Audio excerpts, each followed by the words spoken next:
He is a congressman from Texas. He is Chip Roy, and he's a friend of the Will Cain Show. What's up, Congressman? How are you doing, Will? I'm good. So I want to get into a couple of different issues with you, but you were someone who was advocating pretty openly out there, and you made some very impassioned speeches on the House floor about the SAVE Act, ensuring that American citizens are those that participate in American democracy. Interestingly, many of your colleagues on the left voted, most, in fact, I think all but a few, voted against that idea. And I wanted to share with you before you and I get started the words of one of your colleagues. This is Summer Lee, Democratic congressman on the floor of the House. It is under attack right now, right here with this very bill. Republicans want to throw up barriers because when people vote, they lose. Let me be clear. They don't want you to vote.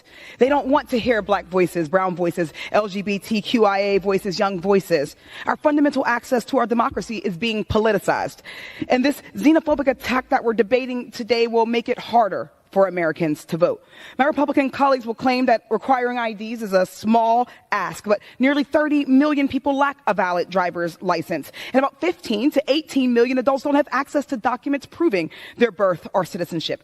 Americans don't need more obstacles. It's already hard enough. Americans don't need more obstacles, Congressman, like proving their citizenship of the USA. Well, I think it's interesting because I don't think our Democratic colleagues can win elections if they don't have non-citizens voting. That's what they're actually afraid of. The fact is, what we put forward in this legislation is what everybody in America wants. It's certainly what Texans that I represent want, which is that only American citizens vote in American elections. And we took great pains. I'm a lawyer. As you know, I was a U.S. attorney up in Sherman, Texas. We took great pains to ensure that this legislation would survive Supreme Court scrutiny on ensuring that we're not going to have any kind of real barriers or burdens on the right of any American citizen to vote. We're not disenfranchising anyone. We allow for a number of different options. Yes, passports. Yes, military IDs that have citizenship in it. Yes, real IDs where states have adopted citizenship. Those are singular documents you can present.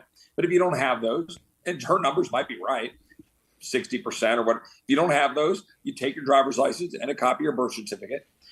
Most people can do that readily and easily.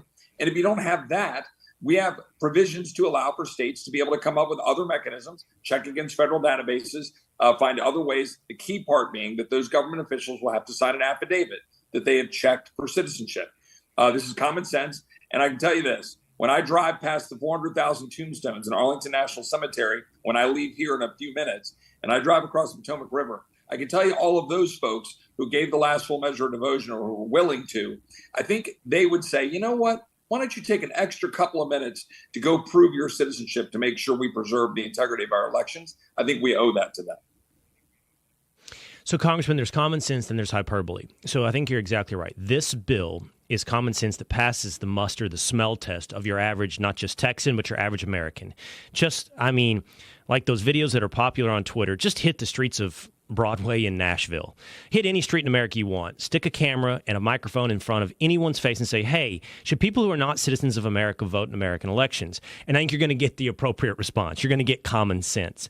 Now, her hyperbolic characterization of your position is that you don't want black and brown voices. You want to make it harder for black and brown voices to vote. Do you think it would be hyperbolic for me to then describe her position, and I think you've already led us in this direction, as you want non-citizens to vote in order for yourself to win elections? Are we being partisan in turn, hyperbolic in turn, or are we reading accurately into her motivations, into the motivations of Democrats in opposing keeping it so only American citizens vote in our elections? Well, Democrats have basically said publicly that they want to encourage non-citizens, illegals to vote. We have the District of Columbia, we have San Francisco, Oakland, New York, who are actively seeking to register non-citizens in state and local elections. So they basically already said that's what they want to do. Meanwhile, I'm tired of all this race baiting. I'm tired of all this use of the race card all the time when it is they who want to discriminate based on race. It is they who want to divvy us up by race. They failed at class warfare. Now they use race to try to divide Americans instead of uniting us. Go tell Byron Donalds, who voted for this, that he wants to prevent black people from voting. Go tell Burgess Owens, who voted for this, that he wants to stop black people from voting. Go tell your own Democrat members of Congress, Henry Cuellar and Vicente Gonzalez from Texas, from South Texas, both of them Hispanic Americans, that they want to prevent Hispanic citizens from voting. It's garbage. The Republican Party represents the entirety of this great country. We want everybody to be able to participate, but it is Democrats who want to play the race card so that they can retain political power. That's what this is all about: political power. And well, I know don't what believe in their American sovereignty. response is. So first of all, I know what their response is to Byron Donalds or Burgess Owens or Henry Cuellar. I mean, it's to double down on race. They would say, Byron, this is what they would say. They say it out loud. They'd say Brian is a grifter. He's a token. He's an Uncle Tom. They would say that he is a convenient tool for white supremacists to use to advance their agenda. And they'd say the same thing about Cuellar or any other Latino. My colleague Rachel Campos-Dovey, I didn't know this, said she gets called a coconut, brown on the outside and white on the inside. So they double down on race, even though you just pointed out half a dozen individuals who, regardless of race, understand the very simple proposition: American citizens vote in elections in America. No, that's exactly right. But look, again, you pointed out a minute ago, I think the polls I've seen have ranged from 81 to 87% of Americans support this. Overwhelming numbers. And Karl Rove had one of his little whiteboards on Fox about an hour ago showing all the independents, all of the Democrats who support this. The fact of the matter is Democrats are on the wrong side of history. They're on the wrong side of America. They want to play the race card when most Americans are tired of it. I think a new day is dawning. I think President Trump is appealing to broader swaths of people because, frankly, he's no nonsense. He doesn't want to discriminate against anybody. He's going to pick the best person for the job. He's demonstrated that repeatedly in his own cabinet. I don't think Ben Carson thinks that we're playing, games with race and trying to prevent black Americans from voting. The fact is, we've got the upper hand because we're standing up for hardworking Americans against inflation, against open borders. I mean, look, tell Laken Riley's parents that what we're doing is wrong, right? Tell the people who have been getting hurt because of this ridiculous administration's abuse of our borders, allowing foreign nationals to pour into our country, and now they want to let those individuals vote. That's ridiculous, and the American people know it. And I'm not afraid to stand on that rock. And I'm going to call them out when they're the ones using the race card, not us. I'm looking through viewer comments as we're talking, Congressman. There has been conversation, as there is in our comments thread currently, but there has been conversation appropriately, in my estimation, about the invocation of the 25th Amendment. I know it's something that you have pushed forward on. Tell me about that. You think Joe Biden is what, a national security risk to the United States of America, and this is an appropriate use of the 25th Amendment? Yeah, first of all, for everybody viewing, remember, Congress can't do anything here, okay? The Vice President of the United States alone can trigger pulling the cabinet together, and if a majority of the cabinet agrees with the Vice President to invoke the 25th Amendment, they can do that based on the inability of the President to carry out the powers and duties of the office. That's the way it reads. If the President pushes back and says, no, I'm good, then the Vice President of the cabinet can then again act and say, no, you're not good. Then it goes to Congress for approval. The reason I filed a resolution that Friday morning after the debate was because what all of us had known was very clear, that the president is not all there, that he has not been in the mental state to carry out the powers and the duties of the office. It was then finally readily obvious for everybody in America. The media was flipping on the president. Everybody was starting to acknowledge the truth we've known, a truth that Jill Biden, Kamala Harris herself, the White House Chief of Staff, all of the people around the president, Nancy Pelosi, Chuck Schumer, Hakeem Jeffries have been covering up. So I filed that resolution, and all that does is call on the vice president to invoke the 25th Amendment, because I believe we have a duty to say, wait a minute, you can't have your cake and eat it too. They're trying to figure out how to save an election. They refuse to stand up for America. They want to stand up for political power yet again. So now they're worried about Donald Trump winning. So now they want to try to say that they need to replace the candidate. You don't get to have your cake and eat it too. Either he's the president or he's not. I don't believe that he has the ability to carry out the duties of the office. So I filed the resolution. I actually think this is actually beneficial for President Trump because I think this is making very clear to the American people that he can't do it and that Kamala Harris can't really invoke the 25th Amendment because she's complicit. She's a part of the cover-up. Right. I've been on that, beating that drum, Congressman. This is a massive scandal that threatens the national security of the United States of America, and everyone participating in this cover-up needs to be held accountable. And you rattled off a list of names that include the Democratic leadership. It's going to include the family members of Joe Biden, but it most certainly includes the person who stands to benefit from either the invocation of the 25th Amendment or the movements of the Democratic Party, the Vice President of the United States. We need accountability of all of these members of one of the biggest scandals of the last half century in America. Here are some comments, Congressman. Bryce Cooley says, Chip Roy looks cool. He looks like he could play a Confederate general in the Civil War. I don't know if that's a backhanded compliment or if that is something that is a genuine fan that makes you choke on your Diet Coke. Brandon on YouTube says, I voted Biden the first time. Now I'm voting Trump, which is pretty fascinating, Congressman, because I didn't know there's people left like that in America who are actually swinging between these two individuals. And then Virtuoso says, Project 2025 is the biggest boogeyman I've ever seen. LMAO. I spent the beginning of our show today talking about Project 2025 being the latest attempt at a mass psychosis to move the American people from the pandemic of the unvaccinated to a threat to democracy to Russia's interference in our elections. The latest boogeyman is Project 2025 to scare you into voting against Donald Trump.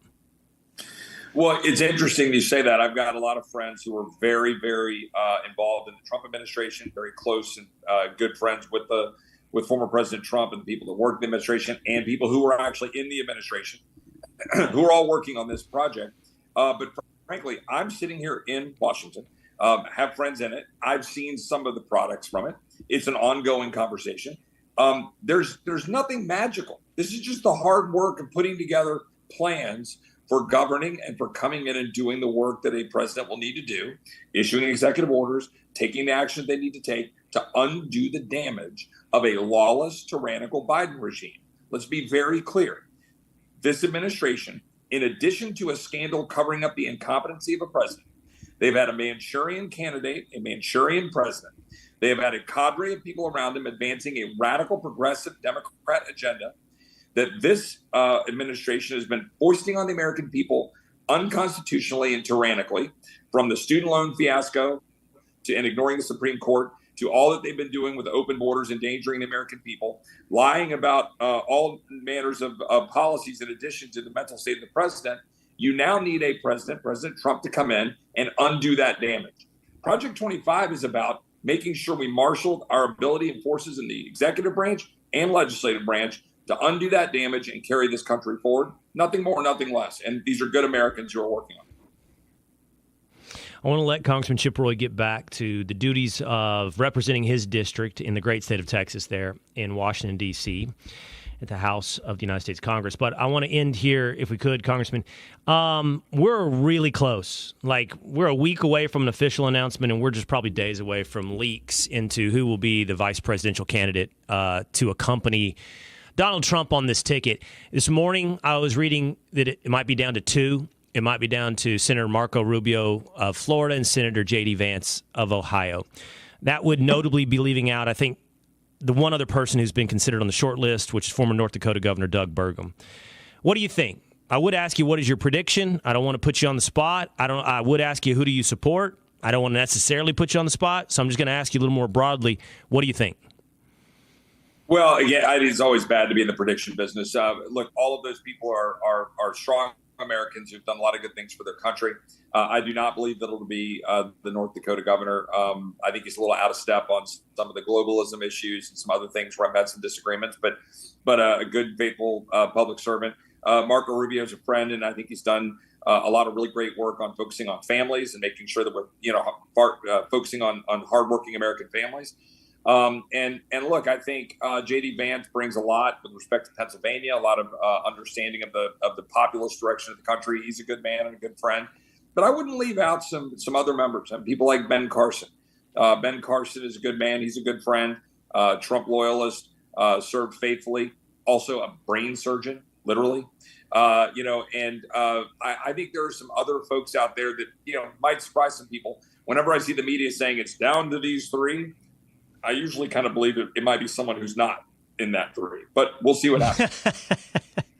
That's like a sports fan saying when a coach gets a vote of confidence, you can be assured he's going to be fired. You just whatever we predict is down to, you figure, well, it's got to be wrong. It's got to be something else. Glad to have earned your respect, Congressman Roy, as a card-carrying member of the media. Whatever I say, take the opposite, Congressman. No. Yeah, I'd love to. You were on Fox and Friends weekend. Oh, I love having you on. You were on Fox Friends weekend. You told me you were at the Lukenbach 4th of July picnic. Awesome. I would love to come down.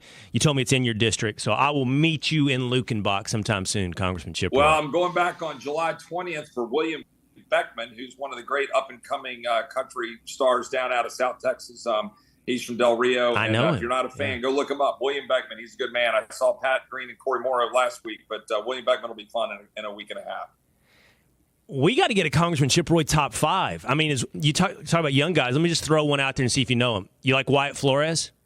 Oh, Wyatt Flores is great. Now, every once in a while, you got to edit one or two of his songs if you got kids in the car. But he's really good. My son, who's 14 years old, is a big fan. He's also a really good church-going kid. So whenever we get one of those songs, he'll kind of bleep it and then come out. But no, Wyatt's great, really talented. Yeah, I really like Wyatt Flores. I didn't know you had such good musical taste. All right, the bro date is on with Congressman Chip Roy. Thanks, Congressman. Great to have you on the Will Cain Show. Take care, Will.